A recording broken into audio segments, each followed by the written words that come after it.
of the Texans on 3 podcast, man, and you have me in the building, of course. You know what I'm saying?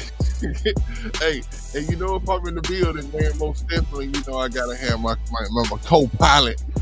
Co-pilot, man. We're gonna be doing this thing, man, just as a duo today, man. We got Patton in the building, aka the streets, aka the mailman, aka Draft guard activated.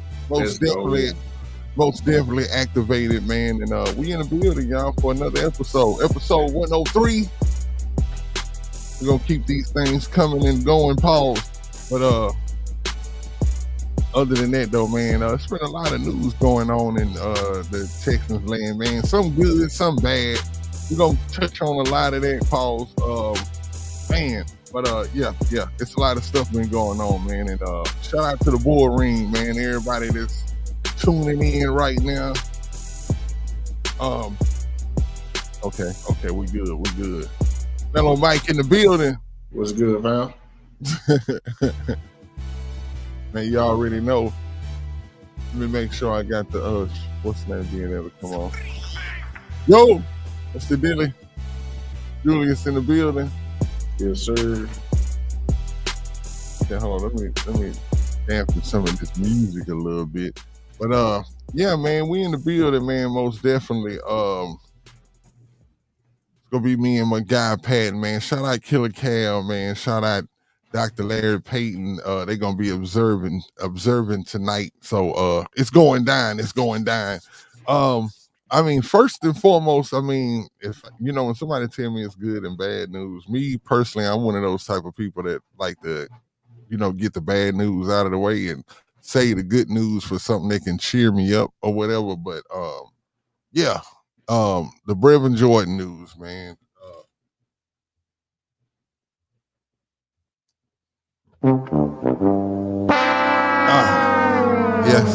Yes. It hurts. We lose another tight end, but you know, it's a good thing and it's a bad thing, but it's a good thing that's right involved just in the microcosm of Brevin Jordan.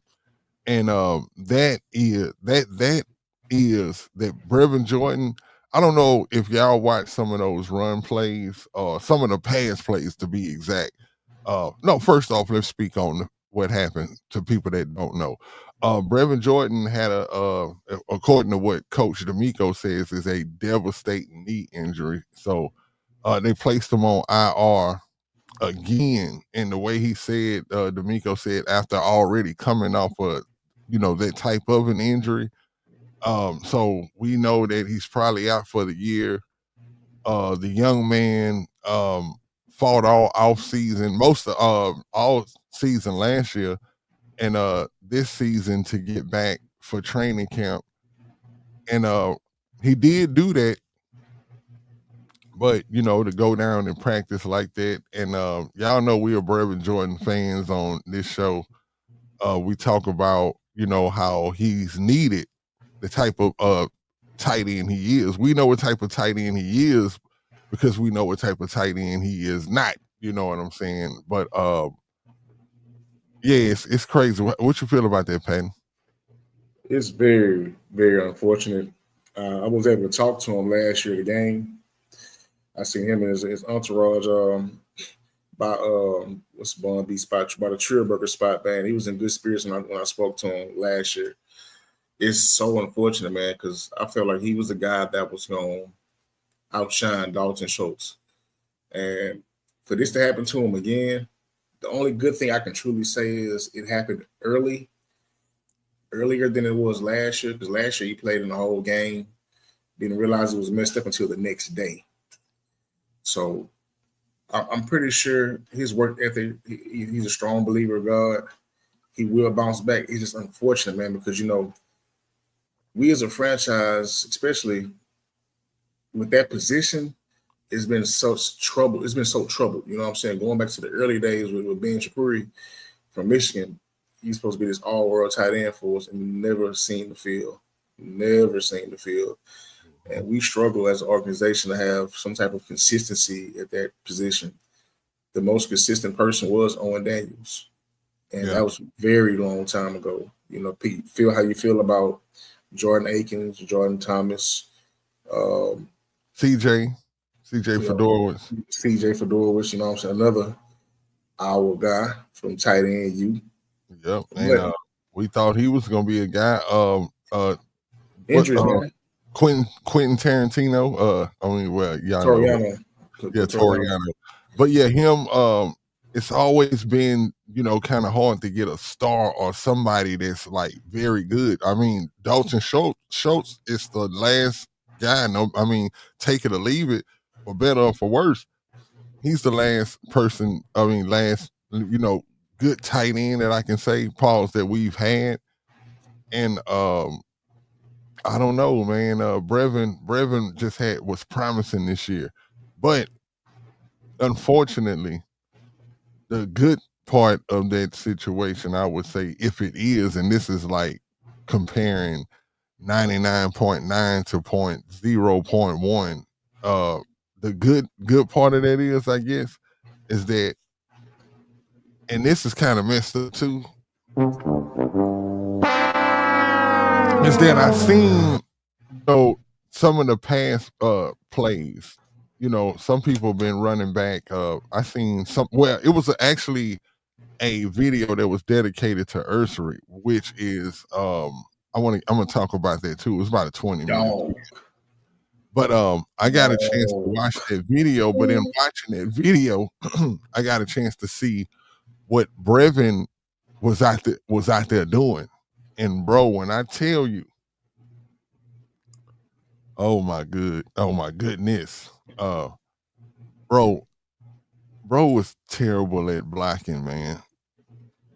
He was terrible, Patton. I was like, what the heck? He would have got CJ killed, bro.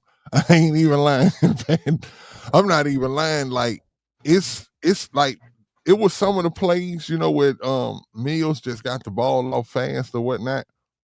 But and Brevin was just beat so bad. And when I say so bad, that it was horrible, bro. It was so bad that if Dr. Larry Payton was here right now, he would love to hear what I had to say right now about the fact that, bro, and you know, we talked about how, you know, he looked like he had been working out and he was ready, you know, to go out there and do some things that people were saying he couldn't do at first.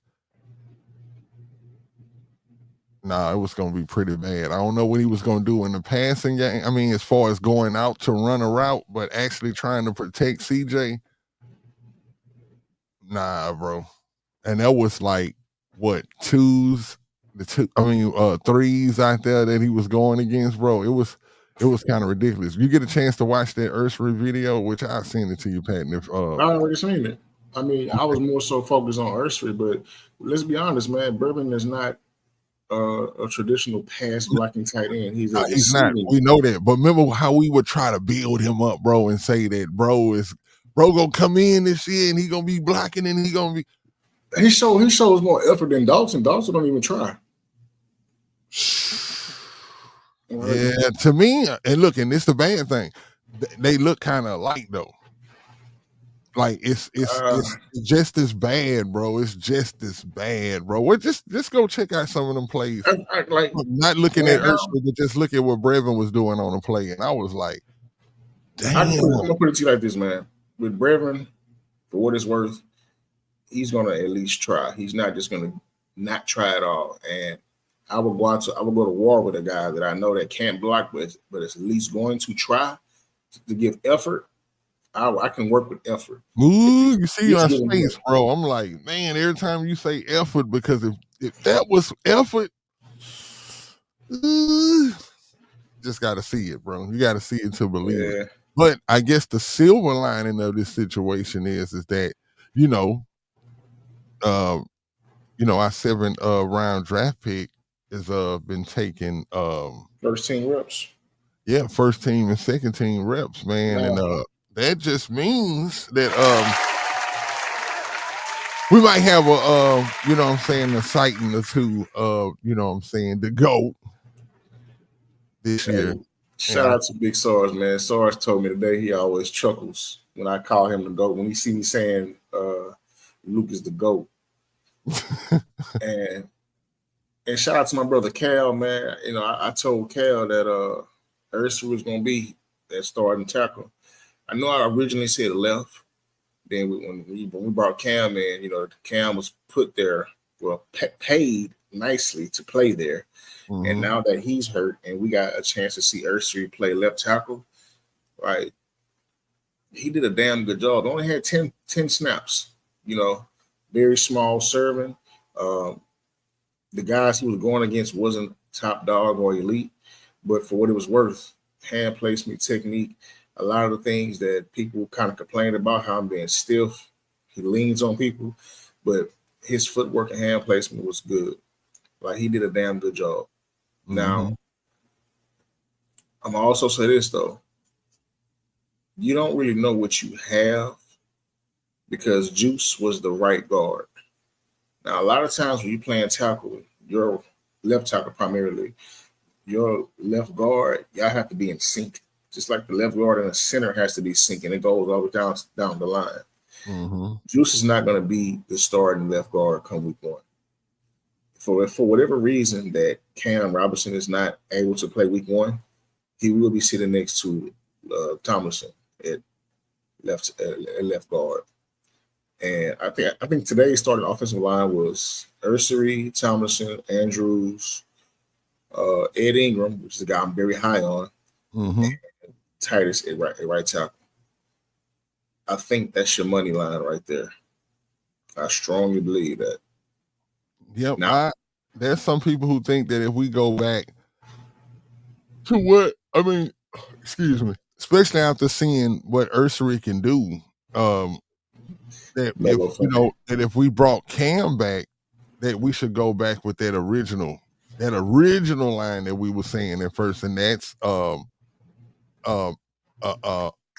Robinson, and then Tomlinson, and then Jake Andrews / Patterson, then Titus, and then Ursary over there. Now that one, if they feel that offensive line, I still wouldn't be mad. I still would be just as excited, because I think, like, especially after watching that video where the dude was just, you know, highlighting all Ursary plays or whatever.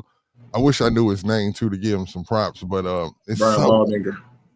But no, it wasn't Brian. This is some other guy. This is it's Saturday got something to do with his name though. It's not Jeff Saturday, but other than that though, man, it was pretty dope to see how, you know, the elite things that Ursary can do, and he looks the part too. You know, we've been watching Tunsil for some years, and I'm not gonna say that he's exactly what Tunsil is, but I can tell you right now that he's gonna develop into close, if not exactly what Tunsil is, with more effort in the run blocking department. They showed a play where he got beat across his face, right? And he still, you know, moved his feet and was able to drive the guy further down the line to still open up the jump cut for Adare. And they were like, you know, that was like elite for the simple fact that he doesn't quit on plays. Like, he keeps his feet moving, he stays driving. And man, that's you can't ask for nothing more than that. You cannot. Hold on, let me see. I don't want to say it's on it. Okay, no, but you don't. You can't shake a stick at that, man. If that makes sense to y'all. But yeah, I think Ursary showed that if he's either at left or at right tackle, it's not gonna be a hard transition for him, Pauls, and I think he'll handle his business by just seeing that, you know what I'm saying, this game is not too fast for him. And you can see his eliteness. That's all I wanted to be able to see. I just wanted to see the young man, like, was he what they said he was? I know everybody talks about it. He's, you know, he doesn't have too much bend and all of that. But as a man, how much bend do you want to have? No, I'm just playing. Hey, Miller Mike Stole my comment, man. I was just thinking about it. Right here, he said he's already a run. Yeah. Oh yeah, that's what I'm saying. He's when you look at that, you'll see like when he reaches his top where he's blocking, where his because I know he still has a way to go in his blocking when it comes to Tunsil or whatever. But yeah, if you look at what we just saw this weekend, his run skills is already they there. His effort is already doing more than what we saw. Hey, I'm gonna go out on a limb and tell you, and I'm gonna call it now. Ursary will be better than Tunsil. Oh yeah, accolades that Tunsil has yet to achieve, the All Pros, the first team offense, Ursary will achieve that. Oh yeah, when it's all said and done, I feel like Ursary will be the better football player when it's all said and done. When I agree. I totally agree. Like after what I saw, man, I'm like, yeah, he looks. You can tell elite tackles when you see him, and bro is that, and he got the right attitude out there. That dog mentality, man. You can't teach that, and you can see that on his highlight tapes in Minnesota. When he played in college, you can see how he was, and yeah, he's gonna. I like what Brandon said right here. He's definitely going to be more well-rounded, more like a Trent Williams. You know what I'm saying? Where you won't be able to say like, "Hey, that's the standard." That's the standard. You won't be able to say like, oh, "Okay, he good at pass blocking, but watch him on the run." And because it's crazy when you look at Tunsil on run blocking and screen plays. I'm talking about dude gives like minimal effort. Out of about 30 plays, you may see him on one look like he running downfield with a vengeance, but if you see it once, you ain't seeing it no more for the rest of the game. And it seemed like Ursary is just that. You know what I'm saying? So, hey, I'm excited about that. Other news, something that I heard of today, just a sidebar real quick. Um, I think if I'm not mistaken, well, everything that I see mostly comes from Stressing. So I don't know if I seen it from Stressings first or was it somebody else. But I seen where John Mechie in some one-on-ones, you know what I'm saying, beat Stingley, right? And the internet going crazy, like and I'm like, do they not know like how one-on-ones work? Like a wide receiver is like most likely like they have an advantage in one-on-ones a little bit. It's kind of an advantage. I don't know if y'all know that, but what do you think about that, Pat? He gonna do numbers in Carolina. He's gonna act up in Carolina when we trade his ass for a 56 round pick. And we're gonna be like, where was that Mitchie the whole time? He's one of those guys where it's at a point now where you've given him so much time, and yeah, okay, you can time and excuses, but these are real life excuses. Mm-hmm. I don't hold cancer over his head as if, it's just cancer, because not everybody beats cancer. Mm-hmm. And granted, it was one of the weaker cancers. And I don't want to be disrespectful and call cancer weak because it's cancer, Mm-hmm. But he was able to. The team was able to catch it at the right time in the early stages. He was able to beat it, come back from it. Also, before cancer, he was already coming back from an ACL injury. So the odds has always been stacked against Mitchell coming into the league. Now it's to the point now where it's like, okay, going back to last preseason, they forced him the ball so much. And like you said last show, that Mitchell has this problem where he tries to double catch the ball. Mm-hmm. It's like he doesn't trust his hands. Even in the last game last week against the Vikings, again, forcing him the ball. He was the only receiver that had the most targets. Everybody else had maybe 2, maybe 3 targets. And he had like 8 targets. Mm-hmm. Like every quarterback was forcing him the ball. Now, to me, it says 2 things. Either they really believe in you or they're doing the best they can so you can have some type of film on tape for the other 31 teams. Yep, that's what I think. I personally feel like they're going to trade him. It's going to be the Carolina, either for a 5th or a 6th round pick. But he's gone. I mean, I totally agree, and I think that if he, if by chance, like, because we have to say on the other hand, if by chance he makes this team, Make it and over who? God forbid, it would have to come at an injury to the wide receiver. Who would he make this team over? That's what I'm saying. It's nobody. Somebody would have to get hurt. You know what I'm saying, before he was traded, where we would actually let's run through this, right? 12. No, literally, no. 13. There's nobody who he would. There's nobody who I think. Both the rookies. That's 4. Mhm. I'm saying Hutch gonna make the team. That's 5. Berrios. That's 6. Like, come on, man. Yeah, I don't see him beating out Berrios. I was just about to say that. The way that I'm liking Berrios right now, like, no. But something would have to, unfortunately, something would have to happen. Even if it was something, if somebody was to get hurt, you still have Justin Watson. That's 7. No, he wouldn't be able to beat. He can't. He should be able to beat out Justin Watson, bro. What's going to help Justin Watson make this team if we do decide to keep 7 receivers? It's experience and him being a very savvy veteran. For what it's worth, he's very valuable when healthy. He's been in big games, big winning situations, like so. For what it's worth, now it becomes a numbers game, right? Mm-hmm. You got 3 quarterbacks. I'm assuming Mertz will be on the practice squad. You have a room full of running backs, and you got Joe, Chubb, Damian, and Woody. Do you keep Agumbawale? Do you keep the fullback? Man, like, Agumbawale be always making it. His name ought to be hard choice. Pause. I mean, he's a teamer. He makes it a hard choice every time, every year. Y'all know every year we talk about the fact that, man, Agumbawale, should we keep him? Even think about it. Even before he kicked that field goal, we were always like this behind Agumbawale. It was always like, yo, he has to make the team. Like, we were always like, yo, number 33, he has to make the team. And, you know, he always stuck around.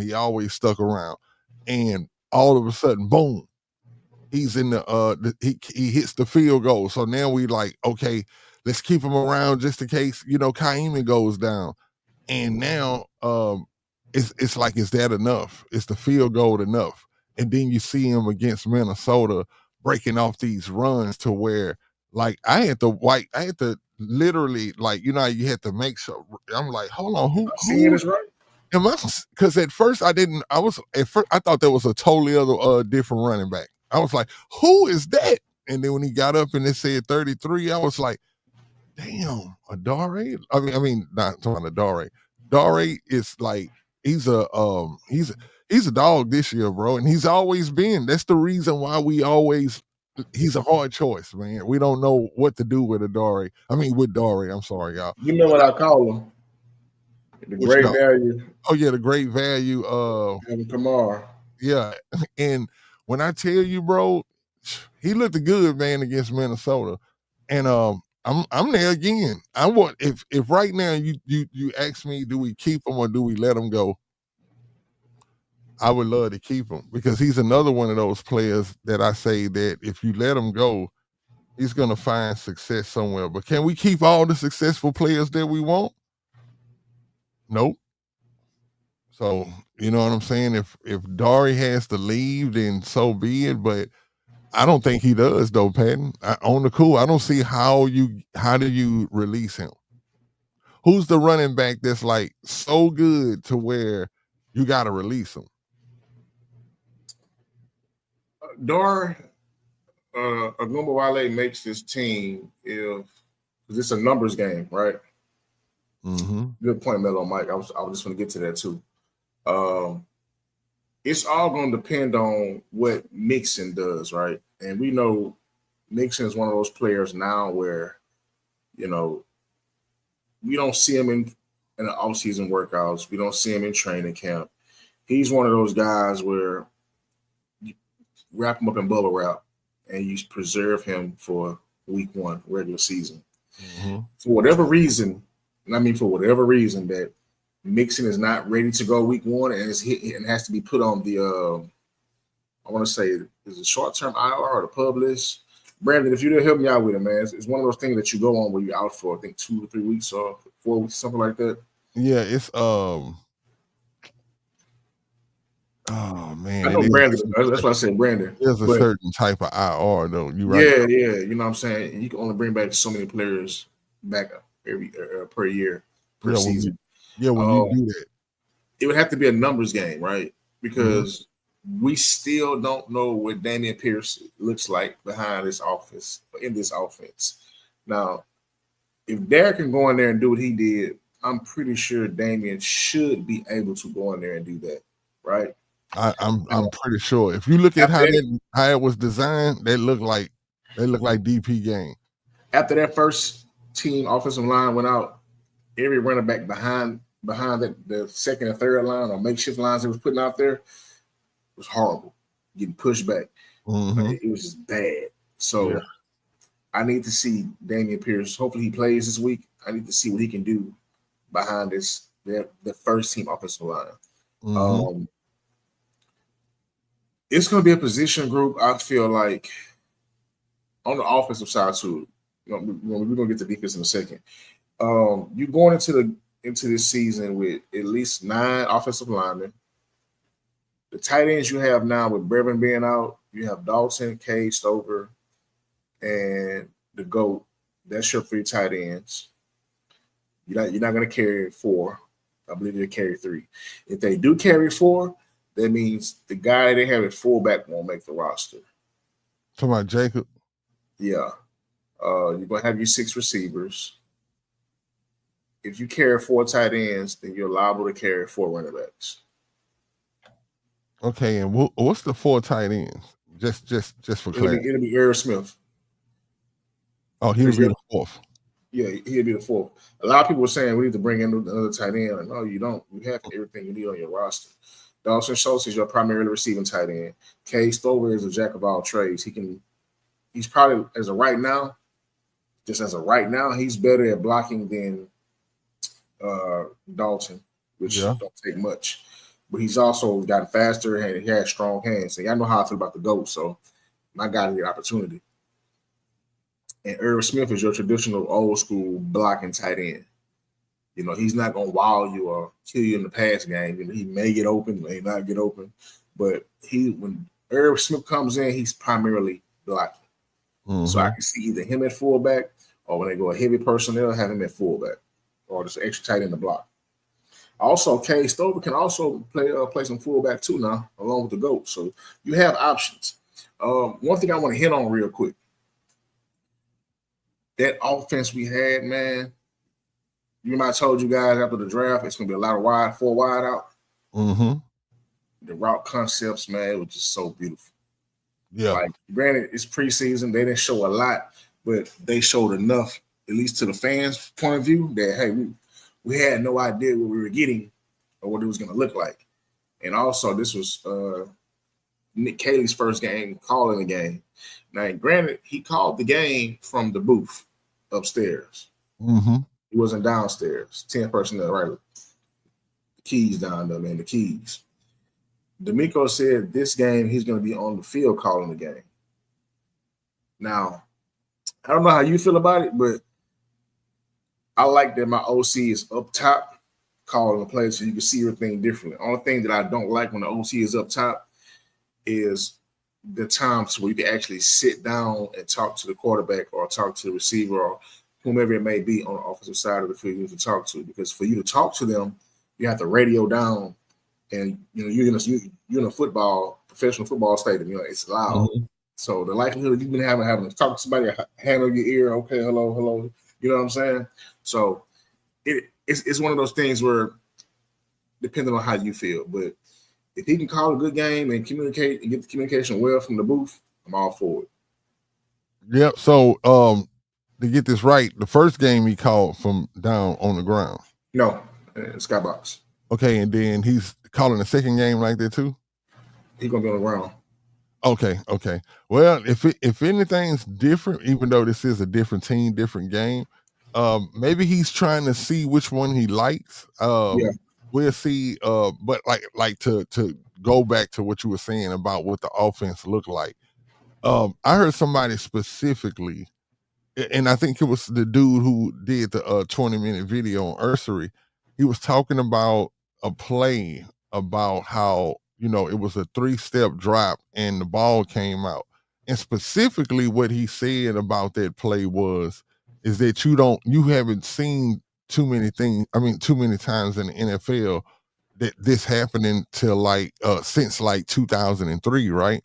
And so when he said that, I cracked a smile like I am now because I'm like, okay, we know what that means. And I hear them keys rattling too. I'm telling you, I'm What, looking around. what I'm in that the is, house. and what that is that, what I'm saying, we know what that offense is. We know what in 2003 who had one of the best offenses in the league. And yeah, I always say that, man. 2003 Patriots was crazy. But to see that that's actually being, what I'm saying, used in the offense, that is actually a change. And it's gonna be some of the things that we've already seen as Texans fans when what I'm saying, Billy O was here. And yeah, I just think that it's exciting when you have people executing it right. We didn't any offense. I don't care if you bring in Bill Walsh's offense and if you ain't got the right players, it's not gonna. You're gonna hate the offense. You're gonna be like, man, I can't believe. I don't want to hear nothing about it. But that's one of the best offenses in the world when you got the right type of players. And I think us as Texans, the Houston Texans have the right players and have built the team. What I'm saying, with the right players to be able to make this scheme pop.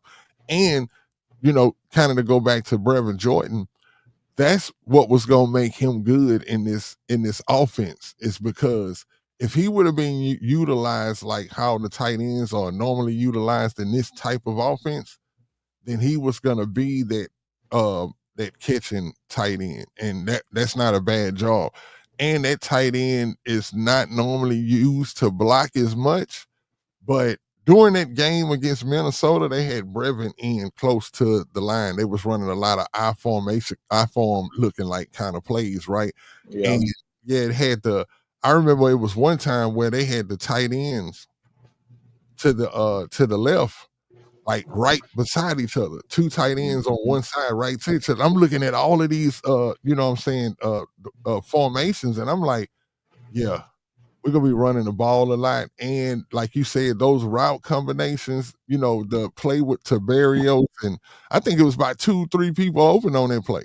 If you actually look at that play before the ball actually goes to Barrios, you actually would think it was going about 2-3 other people because of how open the other receivers were too. So yeah, I'm excited, man. And because I know if you have Davis Mills out there running an offense like that and come out and get a scoring drive like that, then that's what we need.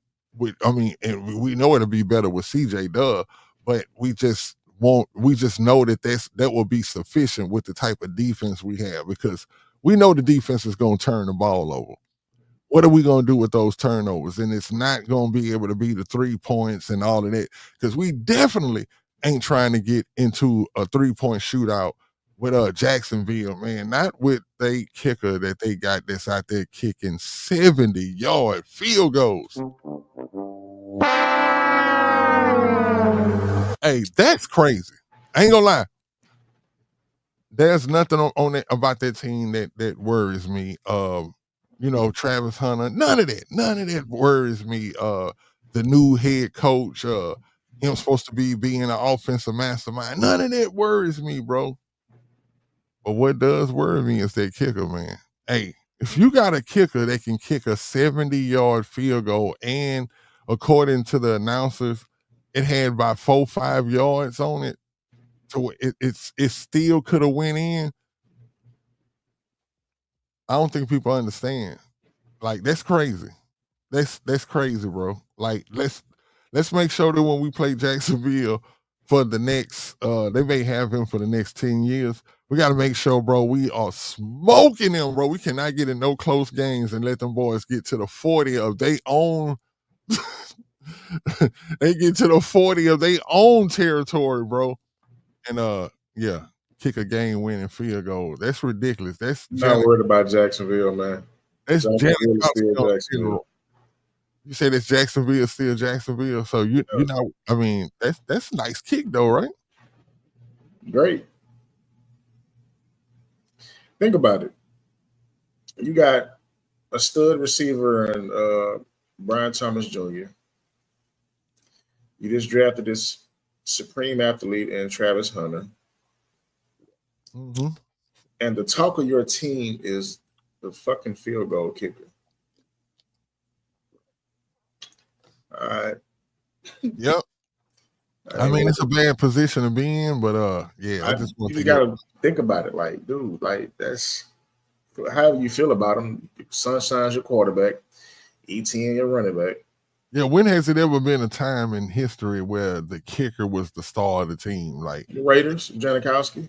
The kicker gonna be the first one to run out the tunnel, and the crowd like, yeah, we got this. Yeah, it was Janikowski, bro, because he could kick them. Like, and they say this is ridiculous. Like, and it was crazy to see Janikowski kicking 65s and with ease. This is gonna the Raiders had a Hall of Famer kicker and Hall of Famer punter, Shane Leckler at the same time.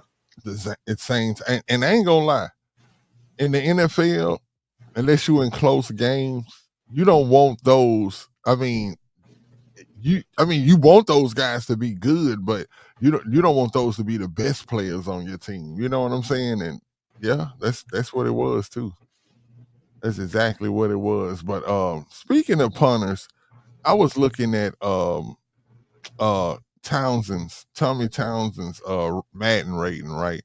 And I think it's like 70, something like that. And I'm like Tommy is an all-pro punter. He's been all-pro before.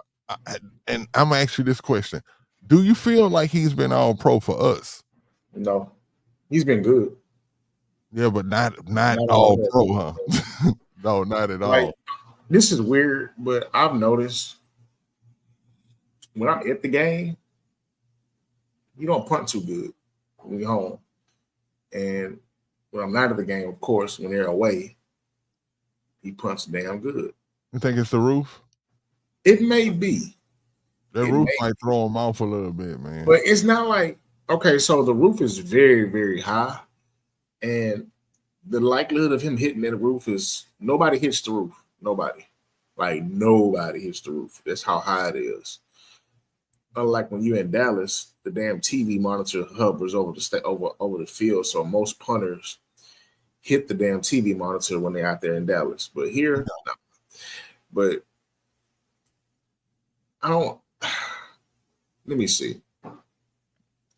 The best punters in our history of this franchise, our very first punter, Chad Stanley, he was okay. The punter I liked the most was Brett Hartman. You talking about all the punters we had? Yeah. He was my personal favorite. We had a punter that literally would punt the ball and go out and run down the field and look for smoke.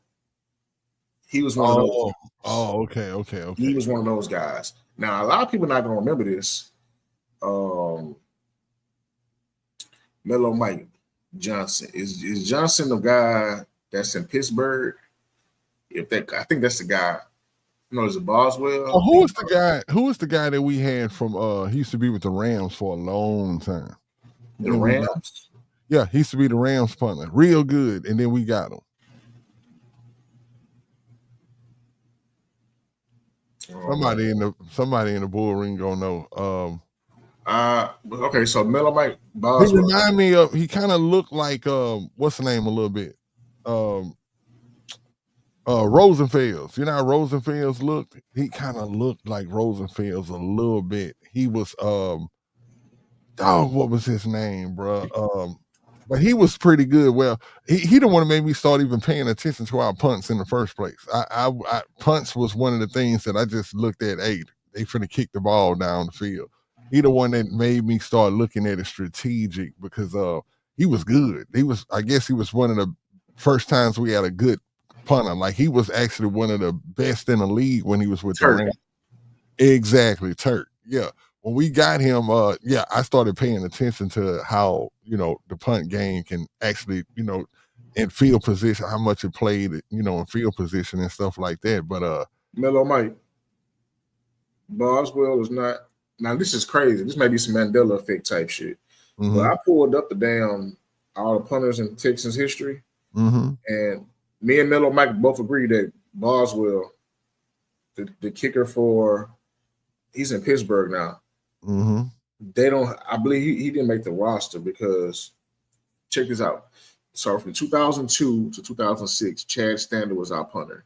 That Turk from 07 to 2010 was our punter. Hartman, the guy I mentioned earlier, my favorite guy, was only here for 2011. I think he tore his knee up. There's a Danny, I think I want to say Daniel Jones or Dehany Jones. He was here in 2012. Shane Leckler was here from 2013 to 2017. We have a Daniel for 2018. Anger from 2019 and 2020. Cheat C. Jolston, 21 or 23, and now we got Townsend. I believe Cam Johnson. Cam Johnson's punter. Cam Johnson. It was Cam Johnston, or was it Johnson? Let me click the name.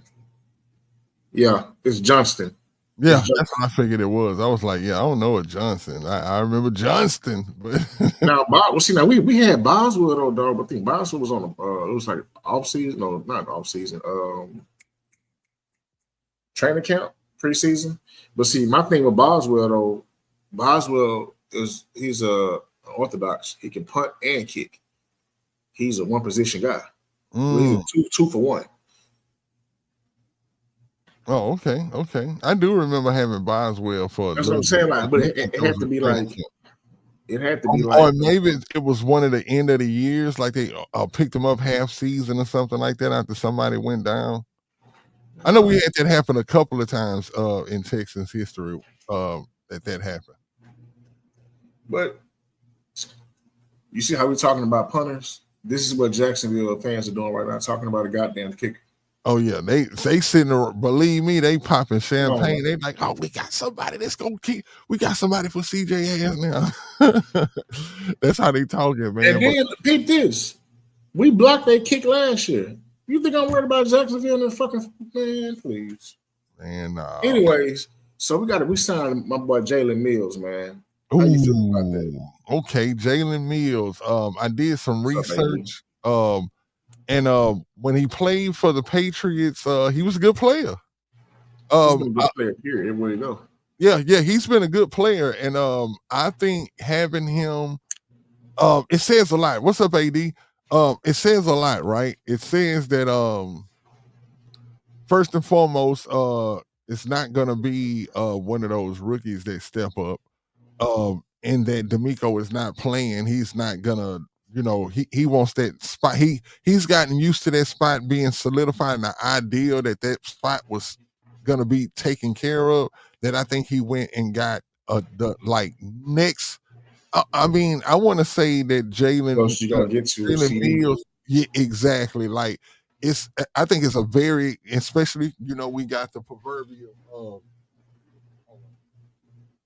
We got the proverbial D'Amico dust that's gonna be sprinkled on him, and I think Jalen Mills is gonna flourish here, man. I think it's Mills. We're gonna have a Mills on defense now, and this he gonna pay the bills, man, until we get CJ back. Oh, it's a good problem to have. A lot of teams, they are top heavy. Like our team throughout time has been top heavy, and God forbid an injury happens, that position will suffer. Mellow Mike, be careful, man. Mellow Mike, don't go outside. If you hear some keys rattling and you smell cognac, just go back in the house, man. Yeah, man. Preferably Grand Marnier. If you smell that, you smell that Grand Marnier, you hear some keys rattling, it's already too late. Already too late. It's too late, bro. But Jalen. yeah, I remember Connor McDermott too. I don't know if his pedigree, if he was good or not, but definitely heard At this about point, he's gonna be better than Blake Fisher because man, Blake Fisher was getting his ass whooped. him. Yeah, Like, I'm dude, talking about whoop, bro. Thank goodness Mills was getting that ball out fast enough. But yeah, on some of those plays, if that ball would have been held just a half a second longer, clocks would have been cleaned out there, bro. yeah, Because like I don't know if bro just not focused because I think Brandon said it earlier in the show too. He said that, let me make sure that was Brandon. I don't oh yeah, that was Brandon where he said, Fisher didn't play like that last year. And he didn't. He did not. He did not play like that. And I couldn't believe and still can't believe what I'm seeing from him on the field, bro. the It's crazy. biggest drop off I've ever seen next to Kenyon. Oh, all right. Hey, Mello, man, go in the house, man. Hurry up, man. Hey, I'm telling you, hey, man, I'm trying to tell you, man, hey, shout out DP, man. He does not want to hear anything about them Patriots, but hey, we're gonna make it do what it do, man. And I think that when we out there celebrating the Super Bowl win, bro, I can't wait to find Doc because I'm gonna be like, man, do you see what brought a championship to the city, man? I think it'll become his most favorite offense ever, bro, once he see how we run it, because it's gonna be a Houston Texans style of it. You know what I'm saying? When you come down here and put a little of that Tex-Mex on it, you know what I'm saying? It's gonna be a little different. But yeah, man. I think Jalen Mills is a very good compliment to the defense. Not too far of a drop off to where we can still do what we want to do. I think we have a lot of interchanging parts to where D'Amico may line people up in different places. We may see Jalen Petrie go back there a couple of times a game just you know what I'm saying, just for shits and giggles. You know what I'm saying? So hold on, what did he say? I found better like say I found Grandmama's hooch. I think it's a good pickup though, man, and I'm excited, man, and I guess we need to touch on this game coming up against Carolina before we get up out of here. We're practicing with those guys, and when are they supposed to be coming down here? Is it Thursday? I believe so. Okay. So, and for y'all that don't know, when these teams practice together, sometimes that's the game. Like a lot of players will tell you, a lot of that going against each other in practice, it can get chippy out there. And the game be a little bit more relaxed. They be more intensified in practice. So yeah, it's gonna be pretty good. Oh, excuse me. I'm looking forward to it.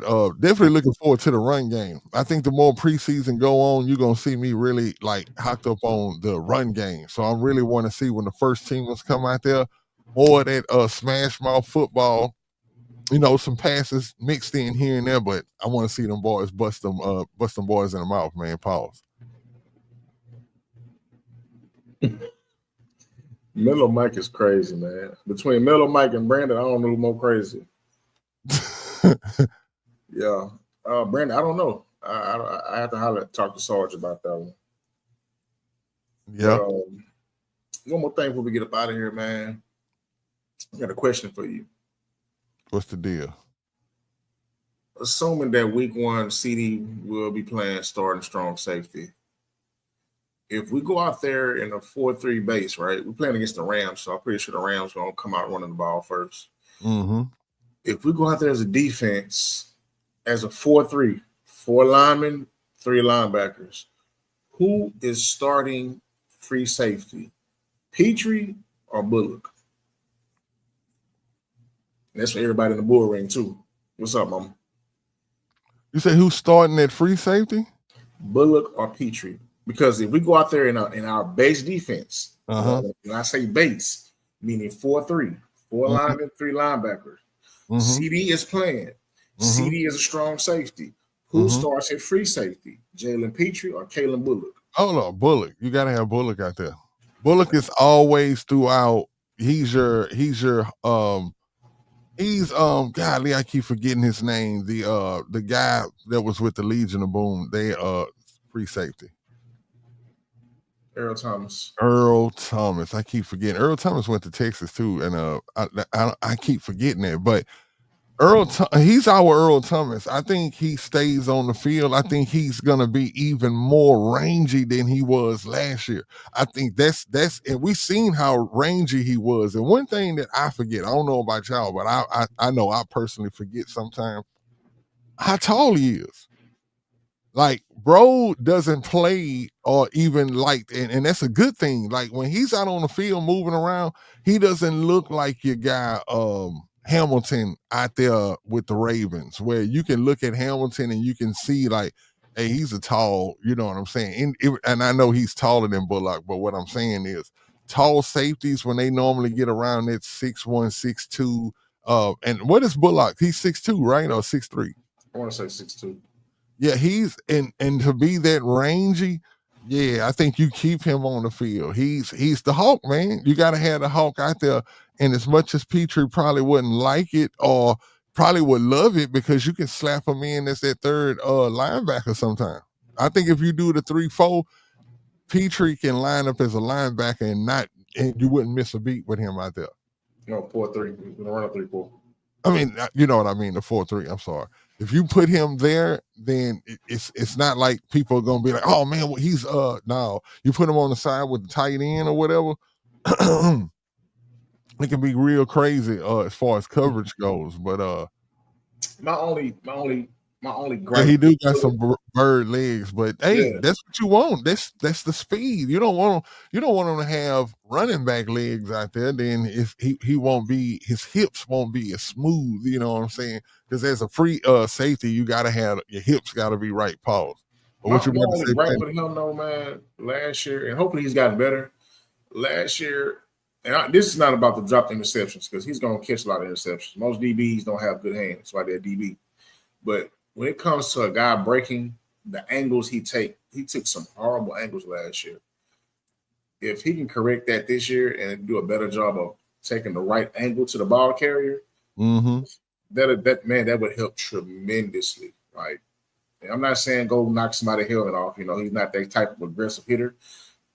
Sure tackle, you know what I'm saying? Wrap a guy. If you're able to punch the ball out, that's great too. But make sure you take the good angles, man. Because last year, it was a lot of times where they're going this way and he's like kind of taking a bad angle. But yeah, I think we've seen them learning in real time.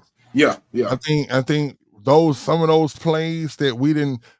I don't think he made the same mistake. I ain't gonna say twice, because he did make the same mistake twice. But I think last year was learning for him. Like he was able to watch the tape after this year, and I think that's why they say that this camp, he's been one of the highlights of the defense out of everybody, because he's probably like now, okay. I see.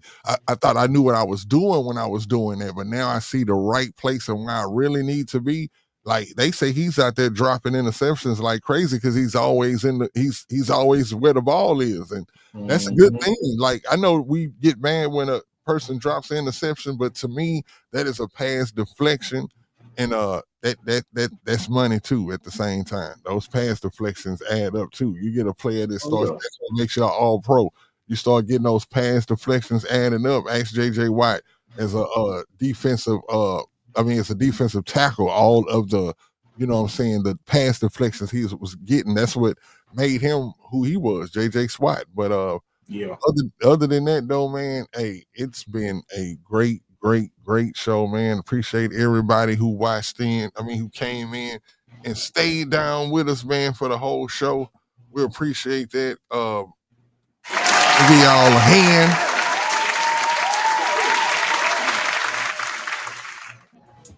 Yeah, it's about that time, man. We're gonna dip up out of here. We gotta give our bull ring shout outs, and we scroll up here to the top and make sure I get everybody, man. Okay, first and foremost, man, we want to give a big, gigantic thank you to Mellow Mike, man, for being in the building. Appreciate you, my guy. Appreciate Julius Harris. Julius Harris, man. Brandon, as always, appreciate you, my guy. Willie Jackson, man, appreciate you. Larry Payton, appreciate the doc, man. The keys. Texas Tangent, appreciate you, man. My God, Tangents in the building. AD, man, appreciate you, man. And as always, man, you know, we got T. Jones in the building, man, checking in on the south side. Let me make sure I put her comment up here. You know, we don't play no games with the T. Jones, man. I'll see her for Leah. And let me see. Let me make sure. I think that may be everybody. Yeah, that's everybody, man. So, hey, let me give quick shout out, man, to Killer Cal, man. He wasn't able to make the show, man, but on that road, man, making that money. You know, it ain't nothing funny, man. And we got to get to it. Shout out to all the Texans fans out there, man. If this is your first time here, make sure that you like, share, and subscribe. We are everywhere, man. YouTube, X, Instagram, Facebook, TikTok. Probably, I ain't no telling where. We everywhere, man. Just make sure that you there and make sure you go like, share, and subscribe to all the pages and the content. We're going to keep the content coming. Hold on, my bad. I don't know what I just did, but yeah, there we go. Want to give a shout out to Meadow Mike, man, again, man, and put up some of these comments. Let me see. Brandon said, we got a lot of list of things. We got a list of things to look for on Saturday. Yeah, we're going to talk about it on Friday, man. We're just trying to leave a little bit Friday so we won't be up here looking like Max Headroom. And, you know, we'll be able to actually have a show. So make sure y'all tune in Friday. We'll be here 7. And we're going to have maybe Killer will be in the building, man. You know what I'm saying? But other than that, if he's not, we're going to hold it down for my boy, man. But other than that, like I said earlier, man, appreciate y'all, man. It means everything. Patton, got anything you want to say before we get out? We out. We out of here, man. It's the Texans on 3, y'all. We'll see y'all Friday. We out of here. Go Texans, man. Texans.